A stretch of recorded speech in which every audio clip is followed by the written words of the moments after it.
Staff TA DA বিল তৈরি করতে হলে সর্বপ্রথম গুগলে গিয়ে সার্চ দিতে হবে iBus++। এরপর এমন একটি ইন্টারফেস চলে আসবে যেখানে finance.gov.bd নামে একটি ওয়েবসাইট পেয়ে থাকবেন। এই ওয়েবসাইটে ক্লিক করে প্রবেশ করতে হবে। এরপর স্ক্রল ডাউন করে স্টাফ টিএডিএ লগইন অপশনে ক্লিক করতে হবে। স্টাফ টিএডিএ লগইন অপশনে ক্লিক করলে এমন একটি ইন্টারফেস চলে আসবে।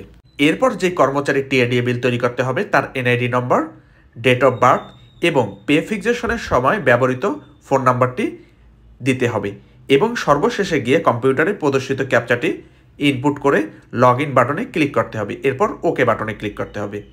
ওকে বাটনে ক্লিক করার সাথে সাথে আপনাদের ফোনে একটি 4 ডিজিটের ওয়ান টাইম ওটিপি কোড চলে আসবে। এই ওয়ান টাইম ওটিপি কোডটিতে আপনাদেরকে এই নির্ধারিত বক্সে বসাতে হবে এবং ভ্যালিডেট নামে যে অপশনটি রয়েছে সেই অপশনে ক্লিক করে প্রবেশ করতে হবে। এরপর আপনাদের সামনে এমন একটি ইন্টারফেস চলে আসবে যেখানে আপনারা আপনাদের ডিটেলস দেখতে পারবেন। এরপর আপনারা টিএ নিতে চাইলে টিএ, ডিএ নিতে চাইলে ডিএ এবং বোথ নিতে চাইলে বোথ সিলেক্ট করবেন। ডিপেচারে গিয়ে আপনারা যেখান থেকে ভ্রমণ করবেন সেই ডেট, সময় এবং স্থান সিলেক্ট করে দিবেন। এরপর অ্যারাইভালে গিয়ে আপনারা যেখানে যাবেন সেই ডেট, যেই সময় গিয়ে পৌঁছাবেন সেই সময় এবং যেখানে গিয়ে পৌঁছাবেন সেই স্থান সিলেক্ট করে দিবেন। এরপর পারপাস অপশনে গিয়ে আপনারা যেই উদ্দেশ্যে ভ্রমণ করবেন সেই উদ্দেশ্যটি সিলেক্ট করে দিবেন। এখানে অনেক উদ্দেশ্য রয়েছে, সেই উদ্দেশ্যগুলো থেকে আপনার নির্দিষ্ট উদ্দেশ্যটি সিলেক্ট করে অ্যাড বাটনে ক্লিক করবেন। অনুরূপভাবে আপনারা ফেরার সময় টিএ নিতে চাইলে টিএ, ডিএ নিতে চাইলে ডিএ এবং বোথ নিতে চাইলে বোথ সিলেক্ট করবেন। এরপর ডিপেচারে গিয়ে সর্বপ্রথম ডেট, টাইম এবং যেখান থেকে বর্তমানে ভ্রমণ করছেন সেই স্থানটি সিলেক্ট করবেন। যেহেতু এখন আমি ঢাকা থেকে ভ্রমণ করব সেহেতু ঢাকা সিলেক্ট করে দিব।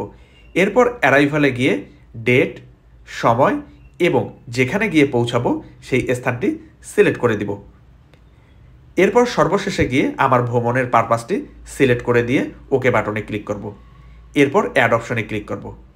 এরপর নিচে আমরা একটি ক্যালকুলেট নামে অপশন পেয়ে থাকবো। এই ক্যালকুলেটে ক্লিক করলে এই ভ্রমণ পারপাসে আমরা কত টাকা পেয়ে থাকবো অর্থাৎ টিএডিএ বিল আমাদের কত পেয়ে থাকবো তা দেখতে পারবো। এরপর অর্ডার নাম্বার অপশনে গিয়ে টিএডিএ বিলের যে অর্ডারটি হয়েছে সেই অর্ডার নাম্বারটি প্রবেশ করাতে হবে। এরপর টিএডিএ বিলটি যেই ডেটে হয়েছিল সেই ডেটটি সিলেক্ট করতে হবে এবং সর্বশেষে গিয়ে আমাদের টিএডিএ বিলের যে অর্ডারটি হয়েছিল সেই অর্ডারের পিডিএফ কপিটি কম্পিউটারে স্ক্যান করে নিয়ে স্ক্যান কপিটি আপলোড করে দিতে হবে এবং সর্বশেষে গিয়ে সেভ বাটনে ক্লিক করতে হবে এবং ওকে বাটনে ক্লিক করতে হবে।